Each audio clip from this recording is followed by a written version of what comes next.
Hey folks, it's Brown Chubby Bear from Political Bear Nation, and today I'm going to be addressing a question I've seen over and over on Facebook and in my YouTube comments. Why can't we just make it in America? So let's tackle that question. On the surface, it seems like a fair question, right? If all the good manufacturing jobs have been sent overseas, then slap some tariffs on imports to increase the price of those goods, which should incentivize American manufacturers to bring production back home, right? In 1943, 39% of the American labor force worked in manufacturing. By 1955, that dropped to 32%. By 1980, it dropped to 21%. By 2024, it was down to 8%. So why can't we just make it in America again? Well, to answer that question, we're going to have to take a look at the companies that actually use the Made in America label and examine how they do it and why many still can't. Let's start with Yeti. Yeti is a premium outdoor brand known for rugged coolers, drinkware, and gear designed for hunting, fishing, camping, and everyday adventure. While the company promotes itself as designed in Texas, many of its products are not. Yeti was founded in 2006 by brothers Roy and Ryan Cedars, who grew up hunting and fishing in Texas. The hard tundra coolers are manufactured in multiple places, some in Minnesota or Wisconsin, but many are made in the Philippines and in Mexico. Yeti doesn't own any of the factories. They contract with companies overseas like Jones Plastic and Outback Philippines. They don't even tell you the breakdown. You could buy a $400 American cooler that was built start to finish in Manila, Philippines. Their Rambler drinkware, the tumblers and the mugs, made in China. Not assembled, not finished, made in China from start to finish. Their soft hopper coolers, made in China and the Philippines. Their duffel bags, China again. Now, they do make a 5-gallon bucket in South Carolina, but the rest, it's made overseas. Why? Because the plastic, stainless steel, and foam insulation, all of it is either cheaper overseas or only available overseas. Why?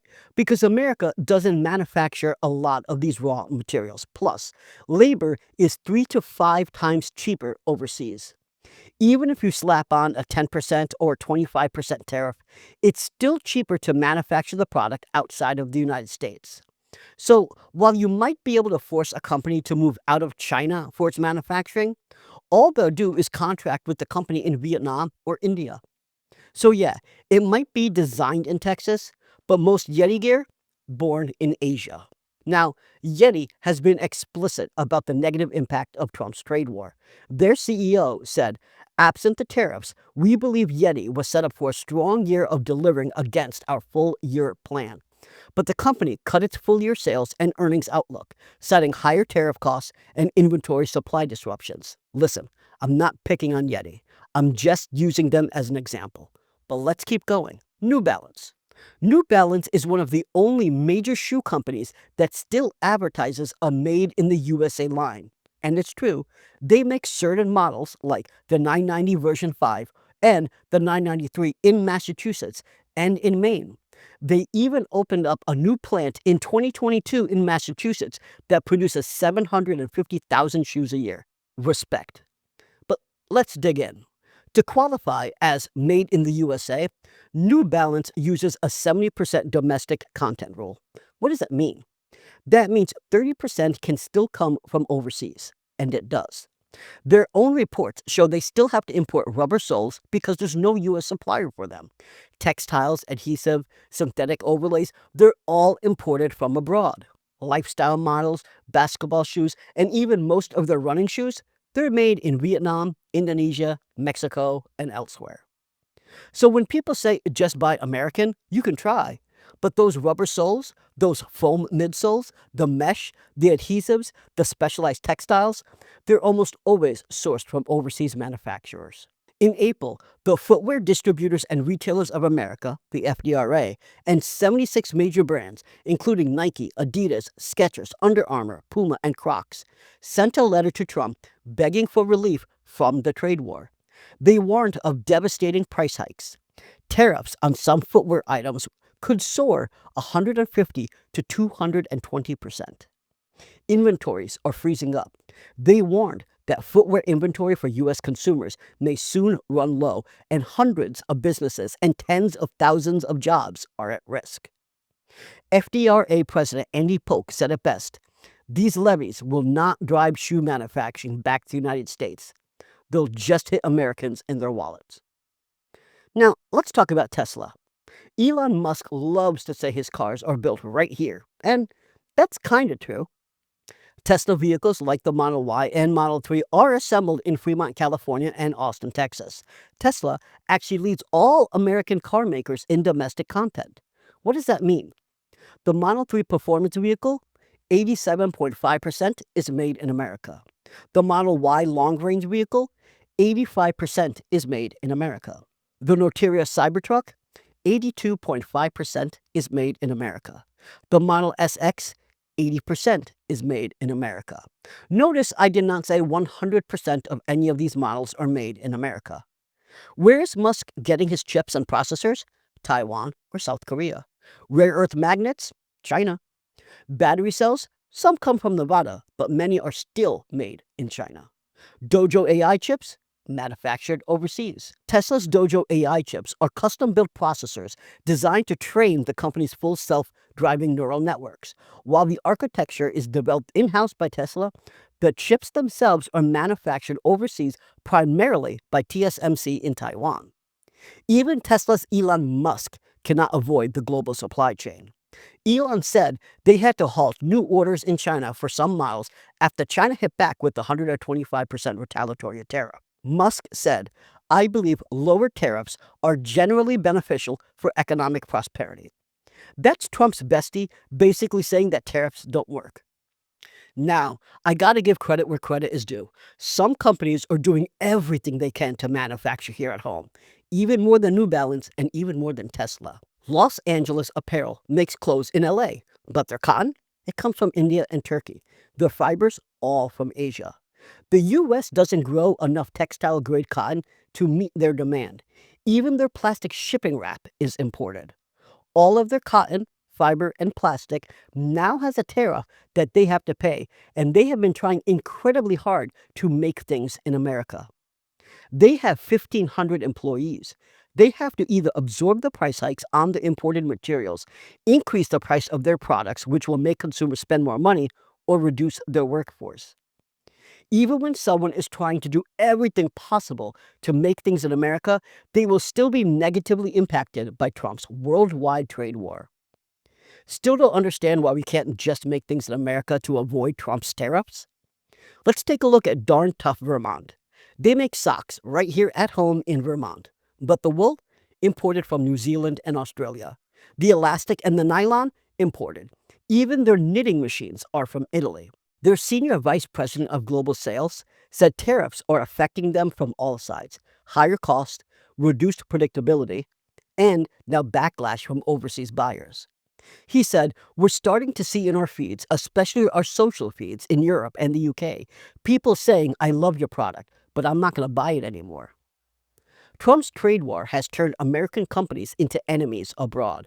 His goal was to increase American exports, but people overseas are boycotting American products. They view Trump's trade war as an attack on their economies, and they want to make Americans pay the price. Darn Tough Vermont is not alone. Jack Daniels has been pulled off the shelves in Canada. The U.S. agricultural sector is experiencing what industry leaders have called a full-blown crisis due to global backlash against U.S. tariffs. China executed its largest cancellation of pork orders since COVID, halting a shipment of 12,000 tons of pork. Corn, soybean, and beef farmers that typically export to Japan, China, and South Korea have been affected as their exports have either been canceled or severely reduced. Trump's trade war isn't encouraging countries to purchase our exports. In fact, it's actively reducing the ability for American manufacturers to sell their goods overseas. Tariffs are not helping American manufacturers. Still not convinced? Let's look at Red Wing Shoes. Great company. Supports American workers, especially the American trade worker. They make durable, high-quality footwear designed for hard-working individuals. The company's mission is to build a legacy of work done right with a commitment to American craftsmanship. What it means to have my boots hung up is it's not me being honored. It's about all of those people all feel the same pride that I do in the work that they do. But only 26% of their boots are US made. Another 19% are assembled here with imported parts. The rest, they are made in China, Vietnam, and Cambodia. Even their US lines use Italian leather, Mexican steel toes, and Asian liners. Even if your mission is to make everything in America, you can't. The materials or even the machines, they're just not here. Even if you physically make the product here, you still need to import the materials, the machines, the plastic shipping bags from somewhere overseas. What about MAGA merch? What about the guy that says, "Make it in America"? What's he doing? In fairness, the official MAGA hats are actually stitched in California by Cali fan. Good on him. But wander beyond that red hat and the patriotic paint peels off really fast. Remember those $60 God Bless the USA Bibles? Well, they're printed in Hangzhou, China for about $3 a copy, netting Trump roughly $7 million in profit. MAGA thought they were getting an American patriotic Bible, but they just got junk from China.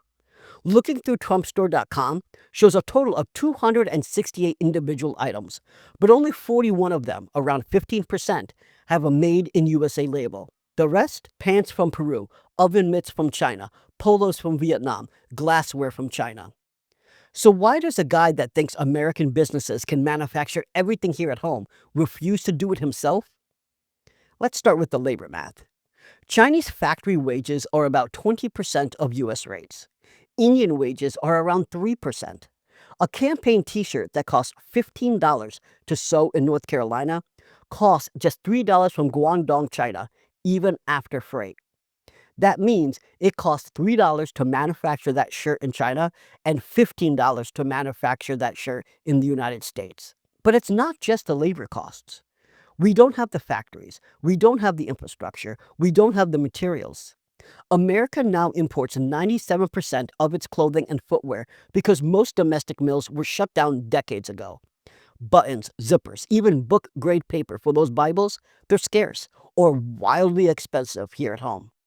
The American Apparel and Footwear Association says that even companies wanting to bring manufacturing back home face massive hurdles. We don't have the labor, skill set, materials, and infrastructure domestically to produce most clothing and shoes on a large scale. Virtually all U.S. textile mills have been closed. The U.S. still spins some cotton, but far below 1990 levels. Even if a company wants to make hats or shirts here, it often must import the raw materials, the cotton, the polyester yarns, the zippers, the buttons, the dyes. They have to import them because domestic suppliers are either non-existent or incredibly expensive. Materials such as buttons, cloths, and zippers are imported and subject to Trump's tariffs. China is the biggest source of U.S. fabric imports. So even the companies that are willing to spend the extra cost on labor are paying the 145% tariff penalty just to import the materials they need to create products here at home. And all because of Trump's trade war. Tariffs on Chinese steel, aluminum, or chemicals make any domestic production that uses those materials more expensive as well. And these are the companies that are trying to manufacture things at home. So what should these companies do? Lower the wages that they pay their workers? Fire their workers to cut costs? Or pass the cost on to the consumer? And that's why every American economist has said tariffs are a tax on the American consumer. So the reason why the guy chanting, "Make everything here," doesn't do it himself? Because he follows the same math every other CEO does. Trump's campaign store has embraced the same global supply chains as nearly every other brand, despite Trump's rhetoric. His merchandise illustrates a common reality. Making and selling goods cheaply often requires low-cost production abroad. So why can't we just make it in America? The answer is the labor is too expensive. And even when businesses are willing to pay the extra labor costs, the yarn, the leather, the cotton, the raw materials, the machines, the plastic shipping bags, and even the labels are often imported here from abroad. Even if the product is manufactured right here at home. Tariffs don't fix the supply chain. They punish the people at the bottom of it. There's no such thing as just make it in America. Your made in USA sneakers walking on the soles from Vietnam. Your American cooler molded in the Philippines. Your Tesla needs its chips from Taiwan. This isn't a weakness. This is how modern economies work. So no, tariffs aren't bringing jobs back. They're just taxing the ones we still have. If you learned something today, give this video a like and a share. Until next time, this is Brown Chubby Bear from Political Bear When the Nation. stories collide, political bears on an untamed ride, roaring through truths, the left and the right, setting the stage for a wild and